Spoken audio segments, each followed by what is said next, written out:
Fala aí, galera. Sou o professor Rafael Ormes e vou agora fazer com vocês a questão de um conteúdo que tem de cair em toda a prova do Enem. Eu me refiro às funções da linguagem. Pois é, há uma habilidade dizendo: identifique a função da linguagem predominante no texto.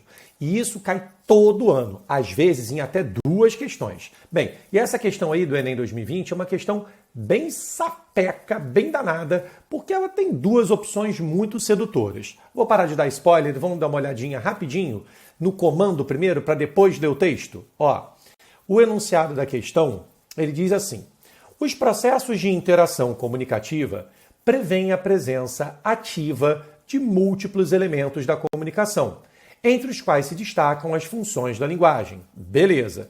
Então, olha que o texto vai dizendo para a gente, o enunciado vai dizendo para a gente, que se destacam as funções da linguagem.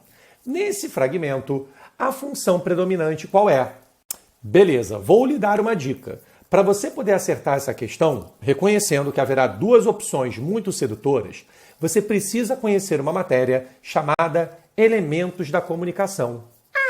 E a gente costuma ver isso exatamente como base para começar a ver as funções. Tá vendo que existem 6 elementos? Pois é, para cada um deles existe uma função da linguagem.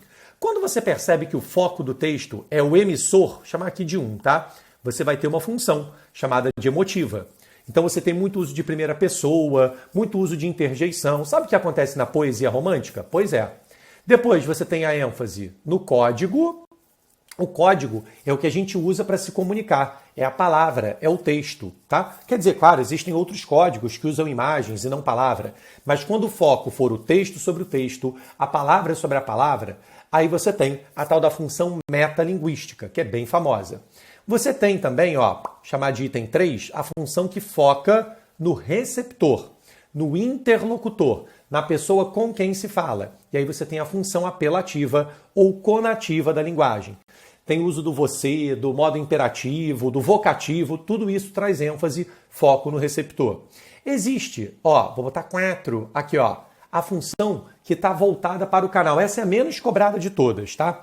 O que é o canal? É o meio que permite a comunicação, ok? Por exemplo, se você pegar o rádio, ele é um canal, tá? O telefone é um outro canal. Então você inicia o canal, você testa o canal, você encerra o canal.